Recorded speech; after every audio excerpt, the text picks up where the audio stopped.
पूरा देश आनंद में डूब जाता है। कितने बार आनंद की बात करें, कैसे कैसे आनंद आता है। जीवन में अगर जन्म लेना हो, जीवन सफल करना हो, तो पृथ्वी लोक पर देवता भी जन्म लेने के लिए तरसते हैं, और हम तो और भाग्यशाली हैं।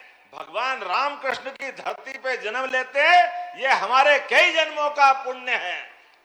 उसी के कारण से हमारे सभी देवी देवताओं के पूरे जीवन को समझने जाओगे तो कदम कदम पर उनने व्यक्तिगत कष्ट उठाए, व्यक्तिगत तकलीफ उठाई, लेकिन हर तकलीफ में भी होठों पे मुस्कुराने की मुस्कुराहट कायम रखी। कष्ट तो सबको आएंगे, परेशानी सबको आएगी। हमारे विजेंद्र सिंह जी से लेके केपी यादव जी, सबके लिए ताली बजा दो। हमारे आलोक तिवारी जी से लेके लोधी जी तक, पिछोर के विधायक, और हमारे अपने सारे मित्रों के लिए, पूरे मंच के लिए जोरदार ताली बजाओ। हमारे अपने इस भाव के लिए आज जन्माष्टमी मनाने का मौका आया, तो मैंने कुशाभाऊ ठाकरे जी के भी आज ही जन्म दिवस है। हमारे संगठन के तपोनिष्ठ भगवान कृष्ण के आराध्य, जिस प्रकार से कुशाभाऊ ने जीवन जिया है, मैं उनको भी प्रणाम करता हूं, उनको भी स्मरण करता हूं, उनके इस काम को भी स्मरण करता हूं। आजादी के बाद पूरा जीवन उनने मानव सेवा के लिए दिया, हमारे अपने संगठन के लिए दिया। व्यक्ति का आना और जाना परमात्मा की कृपा है। जिसकी मृत्यु तय है, जो जन्मता है उसकी मृत्यु तय है, लेकिन आने और जाने के क्रम में जिसके हाथ में परमात्मा यश दे जाए, जिससे जितना अच्छा हो सके वो सारे काम करे। आज जिनको मैं स्मरण कर रहा हूं, भगवान राम के साथ लक्ष्मण जी के मंदिर पे भी ले गए थे आप, बोला जय जय श्री राम। क्या भगवान का मंदिर है लक्ष्मण जी का चंदेरी के अंदर, और भगवान राम का अलग, भगवान लक्ष्मण का अलग। और क्या बताया कि जल झूलनी एकादशी के दिन दोनों का मिलन होता है। कितना आनंद आया भगवान के मंदिर में जाकर के। वाकई ये चंदेरी, जिसका आदि न अंत सदैव उपस्थित है, ऐसी नगरी चंदेरी हर युग में हर काल में उपस्थित है। मुझे इस बात की प्रसन्नता है, हमारे अपने 1528 के अंदर भी यहीं बाबर के साथ युद्ध में वीरता के बलबूते पर राजा मेदिनी राय ने अपनी शहादत दी, और 1600 ज्यादा रानियों ने अपने आप को अग्नि में समर्पित करके भारत के अंदर नारियों की ताकत बताने का प्रयास किया कि यहाँ की बहादुर छत्राणियां, वीरांगनाएं जान दे देगी, लेकिन भारत की आन नहीं देगी, भारत की इज्जत को मिट्टी में नहीं मिलने देगी। सारी बहनों के लिए अब तो इतना आनंद आता, जहां जाता हूं वहां राखी मेरे से पहले तैयार रहती है, और रक्षाबंधन का तो आनंद ही है। और भगवान कृष्ण को याद कर तो फिर ये ध्यान में आता है, 5000 साल पहले बहन और भाई का संबंध क्या होता है, एक दूसरे की रक्षा कैसे की जाती है। द्रौपदी और भगवान कृष्ण को याद करो, द्रौपदी ने जब जब भी कष्ट हुआ, 5 महारथी पति थे उनके, सबके हाथ टिक गए, लेकिन भाई ने सदैव उनकी मदद की। ऐसे गोपाल कृष्ण की आज जन्माष्टमी है, हमें इस बात का आनंद है। इसलिए रक्षाबंधन केवल रक्षाबंधन तक नहीं चलता है, जन्माष्टमी तक चलता है। सच्चे अर्थों में तो भगवान की रक्षाबंधन का जो त्योहार मनाया था, उस त्योहार के अंदर से संसार ने अपनाया उसको कि हाँ, ये रक्षाबंधन नहीं है, ये सुरक्षा बंधन है। और सुरक्षा बंधन में पवित्रता है, हमारे संबंधों के, रिश्तों की, कुटुंब परंपरा की, भावनात्मक संबंधों की, और एक दूसरे के लिए जो बन सके सबसे आगे करने की। तो सारी बहनों सुन लो, हमारी सरकार बनी है, जब से हमने संकल्प लिया है सारी बहनों के जीवन में आने वाले सारे कष्टों को दूर कर आगे बढ़ाने का काम हमारी सरकार के द्वारा किया जाएगा। हमारे कई विरोधी कहते हैं ये योजना बंद हो जाएगी, अब लाडली बहना बंद हो जाएगी, ये नहीं दे सकते, पैसे है नहीं। अरे तुम रोज कहते रहो, रोते रहो, रोते रहो, हम देते रहे, देते रहे, देते रहेंगे, लगातार ये योजना चलती रहेगी। अरे बहन बेटी का भला नहीं करेंगे तो किसका करेंगे? हमारे तो देश की विशेषता ये है, हमारा देश एकमात्र 200 से ज्यादा देश दुनिया में है, बड़े बड़े देश अमेरिका, रूस, चीन, जापान, इंग्लैंड, लेकिन वो कोई भी अपने संबंध माता बहनों से नहीं जोड़ते।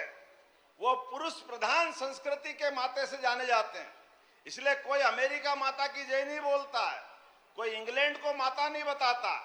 इन दुनिया के अंदर कोई देश माता से जोड़ता अपना संबंध, वो एकमात्र देश है भारत। इसलिए बोलते हैं भारत माता की। यह हमारी संस्कृति है। जैसे ही माता बोलते हैं, माता का वात्सल्य, माता का प्रेम, माता का स्नेह, बहन का दुलार, ये अद्भुत संस्कृति है, अद्भुत। दुनिया तरसती है इस बात के लिए। और इसी का कुछ बात कर लें अगर जन्माष्टमी के साथ, कभी कल्पना करो तो सिहर उठोगे। यशोदा मां के लिए नंद बाबा के घर में नंद घर आनंद भयो, ये जय कन्हैया लाल की इतनी धीरे से बोलो तो मजा नहीं आएगा। नंद घर आनंद भयो, ये जो जय कर रहे हैं कन्हैया लाल की जय कर रहे हैं, ऐसे नंद बाबा और यशोदा मां के लिए उनके कष्ट को याद करोगे तो आंखें भर आएगी, आंखें कलेजा फटेगा। यशोदा मां ने भगवान कृष्ण के अपने घर में आश्रय देने के लिए, भगवान के लालन पालन के लिए अपनी सगी बेटी को वसुदेव देवकी को दिया। वो ये जानते हुए कि ये बच्ची जो दे रहे हैं ये बचेगी नहीं, लेकिन अपनी दोस्ती की मिसाल नंद बाबा और वसुदेव की कि मेरे मित्र का बच्चा सुरक्षित रहना चाहिए, इस संसार में आतंक का अंत होना चाहिए। कभी कल्पना करो अपने बच्चे को, कोई नवजात बच्चा घर में हो और किसी दोस्त को आप ऐसे दे दो मरने के लिए, कोई सोच सकता है ऐसा क्या? अपन कल्पना करो अपने कलेजे को, टुकड़े को किसी की गोदी में दे, वो रोते हुए बच्चा दिख जाए तो मां छीन लेती है कि भैया ये रो रहा, मेरे को वापस दे दो। लेकिन मौत के लिए, मरने के लिए देना, यशोदा मां का वाकई कितना बड़ा योगदान है। हम उनका याद करें ताली बजा करके अपने इस संस्कृति के लिए। नंद बाबा यशोदा मैया ने अपने कलेजे से ज्यादा टुकड़े को मानकर भगवान कृष्ण को पाला पोसा। अपने बच्चों को तो मौत के मुंह में जाने दिया, लेकिन भगवान कृष्ण के लिए भूल से कांटा लगने की तो बात छोड़ दो, कोई की काली निगाह भी पड़ जाए तो यशोदा मां को नींद नहीं आती थी। कोई दूसरे के बच्चे को कितना प्रेम कर सकता है, यह भगवान कृष्ण के उस जीवन से सीख सकते हैं। और भगवान ने भी मां के साथ जो संबंध और लीलाएं की है, आज भी कोई भी मां बेटे को याद करना हो तो देवकी को याद नहीं करते, यशोदा और कृष्ण भगवान को याद करते हैं कि मां बेटे का संबंध हो तो हर घर कन्हैया हो और हर घर यशोदा हो। यह हमारी संस्कृति है, इसके कारण से हम जाने जाते हैं। इसलिए कल हमने धूमधाम से जन्माष्टमी की शुरुआत में इंदौर के अंदर बड़ा भारी कार्यक्रम किया। 5000 बहना यशोदा मैया बन के आई और अपने भांजे को कृष्ण भगवान बना के लेके आई। हम में से सब लोग सुनना, अगली बार जब अपना ऐसा जन्माष्टमी मने तो आप भी अपने अपने स्तर पर ऐसे ही अपनी यशोदा मां को बुलाना और कन्हैया को याद करना, जिसके माध्यम से वो आनंद का दृश्य फिर जिंदा होना चाहिए। यशोदा मां का वो त्याग मालूम पड़ना चाहिए, यशोदा मैया का वो त्याग समाज के बीच में आना चाहिए। और कृष्ण भगवान के जीवन के कष्टों की तो बात ही क्या करो। जाने अनजाने हमसे अपराध हो जाता है, हम मटकी फोड़ते फोड़ते भक्ति भाव में भगवान कृष्ण को क्या कह देते माखन के लिए? क्या कहते, क्या बोलते? ये गलत बात है, भूल से भी मत बोलना। जिस कन्हैया ने जन्म के पहले से ही कंस के कष्ट भोगे, अब ये तो उनको मालूम नहीं थे, उनको कुछ याद नहीं, बच्चे हैं, लेकिन घर में यशोदा मां पाल रही है और पूतना मारने आ रही है। ये तो अच्छी बात है कि भगवान ने पूतना को ही मार दिया, नहीं तो जहर पिलाने आई थी घर में। चलो कोई बात नहीं। उसके बाद वारणा व्रत आता है, बकासुर आता है। आप बताओ कि छोटा बच्चा धीरे धीरे बड़ा हो रहा है, वो तो दूध पीता जब मालूम नहीं था उसको, लेकिन जो 5 साल का हो जाता है, जब वारणा व्रत उसको मारने आता है तो भगवान उसको मार तो देते हैं, लेकिन यशोदा से पूछते तो मैया ये कौन है? तो मां क्या कहती, बेटा तू अंदर रहा कर, घर के अंदर, ये सब कंस के लोग हैं, जरा तेरे को इससे खतरा है, तू अंदर जरा छिप के रहना। अब भगवान कृष्ण के दिमाग में आ जाता है कि कोई कंस है जो मेरा दुश्मन है। फिर वो 8-10 साल के होते हैं, दूसरा आता है, वो भी कंस के भेजे हुए व्यक्ति की तरह बकासुर आता है, वो भी मारना चाहता है। अब आप बताओ कि भगवान कृष्ण को ये मालूम पड़ गया कंस कोई दुश्मन है, वो घर में माखन बन रहा है और माखन मटकी में भर के रोज जा रहा है, तो बच्चे को मालूम तो पड़ता है अपना दूध कहीं बंदी में पहुंचाओ तो मालूम है दूध किस सेठ के जाता है। कोई व्यापार अपने यहाँ करते तो मालूम तो पड़ता ही है। तो भगवान ये तो पूछते होंगे कि ये कहाँ जा रहा माखन। अब नंद बाबा यशोदा मैया को ध्यान नहीं, भोलेपन बोलते कंस के यहाँ जा रहा है। बोले कंस के यहाँ क्यों जा रहा है? कि कंस की बहुत बड़ी सेना, उसको माखन देना पड़ता है। तो अब भगवान कृष्ण को तो वो तो बच्चे हैं, लेकिन उनको ये मालूम है कि कंस तो मेरा दुश्मन है, तो दुश्मन को माखन क्यों देना चाहिए? दुश्मन मजबूत होगा और हमारे माखन से ये तो नहीं चलेगा। ये आएगा कि नहीं मन में उनके भाव? तो भगवान कहते नहीं नहीं ये नहीं होगा, मैं नहीं जाने दूंगा। तो नंद बाबा और यशोदा कहते कि तू छोटा समझता नहीं है, आज की भाषा में बोलो तो वो पुलिस भेज देगा, बहुत बड़ा आदमी है, उसके बाद बहुत सैनिक है, अपने को चक्कर में नहीं पड़ना। भगवान कृष्ण कहते नहीं, मैं खा लूंगा, बिगाड़ दूंगा, फोड़ दूंगा, ढोल दूंगा। ये वो अपना क्रम चालू करते। तो वो तो उनका आक्रोश है और उनका हिम्मत है। वो हिम्मत हमारी सबके बीच में जो स्थापित होना चाहिए, वो अपने बोलने से उसकी इज्जत कम होती। जो आप हम उपमा देते हैं, वो अपने दोस्तों से बात करते हैं तो दोस्त कहते हैं हमारे यहाँ भी माखन बन रहा है, कहाँ जा रहा है? बोले कंस के जा रहा है। अरे रे ये तो गलत बात है, अपन तुम सब एक टीम बनाते हैं, हमारी ताकत बनेगी, तुम्हारे घर का माखन हम खा जाएंगे, हमारे घर का तुम खा जाओ, हम तुम्हारा ढोल दे, तुम हमारा ढोल दो, हम कंस के यहां तक नहीं पहुंचने देंगे। ये भगवान का विद्रोह है, आक्रोश है, ये होना चाहिए कि नहीं होना चाहिए? ये उनका पुरुषार्थ है।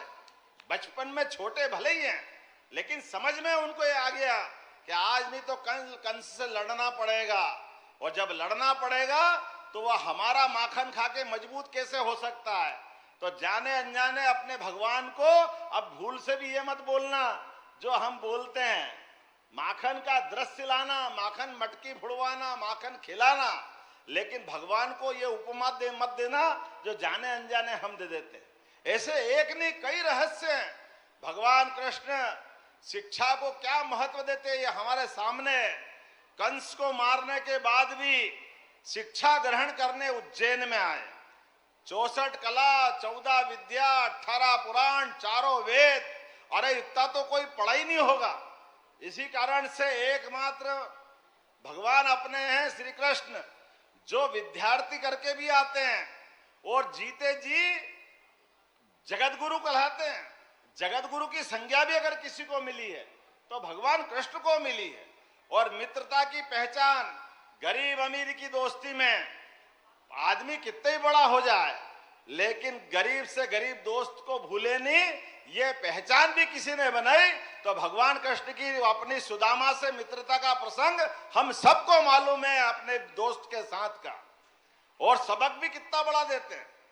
दोस्त की इज्जत बनाए रखने के लिए सुदामा, तो आप अपन याद करो स्कूल का जीवन वाला कोई मित्र, अपन नाम भूल गए होंगे, लेकिन वो महाभारत का युद्ध भी हो गया, द्वारकाधीश हो गए, तब मेले कुचेले कपड़े में एक गरीब व्यक्ति वहां आता है और वो बताता कि मैं सुदामा हूं, तो द्वारपाल और बाकी अधिकारी भगा देते, बड़ी मुश्किल से वो मानता नहीं, तो बताते कि कृष्ण भगवान से कहते कोई सुदामा आया है, दौड़े दौड़े आ जाते हैं। और आने के बाद हम सबको याद है, अपने मित्र को उसकी हालत देख के भगवान को आंसू आ जाते हैं। 1 दिन 2 दिन 3 दिन लगातार 6 महीने तक रखते हैं। सुदामा परेशान है कि मेरे को जल्दी जाना, मेरे घर बच्ची की शादी करना, मकान है ही नहीं, गरीबी हालत बहुत खराब है, सुबह खाओ तो शाम के ठिकाने नहीं पड़ते हैं, कुछ मिल जाए। लेकिन कृष्ण भगवान कुछ नहीं देते हैं। 6 महीने में अपने बड़ी मुश्किल से 5 महीना 6ठा महीना, तब वो कहता कन्हैया तू नहीं मानेगा लेकिन मेरे को जाने दे। भगवान कहते हाँ आप चले जाओ। 6 महीने रोकने के बाद जब भगवान के घर से वो जाने लगता द्वारका से, भगवान एक चवन्नी भी हाथ में नहीं रखते। अब सुदामा जी को ये टेंशन हो जाता कि मैं आया काहे के लिए था, इतने दिन से यहाँ बैठा हो, खाने पीने के लिए थोड़ी था। बेचारे को याद आने लगी मेरी श्रीमती क्या कर रही होगी, बच्ची का क्या होगा, ब्याह शादी क्या करेंगे, उनको तो वो तनाव था। लेकिन इस तनाव के बाद भी कन्हैया पसीजते नहीं है, उनको घर में से भेजते तो रथ में, लेकिन हाथ में कुछ नहीं देते। लेकिन कोई बात नहीं, अब क्या कर सकते, मन में आदमी है, गुस्सा करते करते जा रहा है सुदामा जी। और जैसे उनका घर पहुंचता 8-10 किलोमीटर दूर तक, उनको डर लगता कि पत्नी का सामना कैसे करूंगा, मैं मिलूंगा कैसे, वो मेरे को क्या सुनाएगी। 6 महीने में गए और कुछ लाए नहीं तो काहे के लिए गए। लेकिन ये हमारे लिए गर्व की बात है, 10 किलोमीटर दूर से नौकर चाकर आ गए, सुदामा महाराज हो गए। वो गए तो बेचारे अकेले थे, और घर जाके देख तो बड़ा भारी महल बना, इतना धन धान्य संपन्न कर दिया। ये उदाहरण दिया कि गरीब भले आपका मित्र हो, उसके हाथ में पैसा देने के बजाय पीठ पीछे से मदद करो ताकि उसकी आंखें नीचे नहीं हो। यह उदाहरण भगवान कृष्ण ने सबके सामने दिया। धन संपदा वैभव सब हो सकता है, लेकिन धन संपदा वैभव अपने मित्र की आंखें नीची नहीं करने के लिए नहीं होना चाहिए।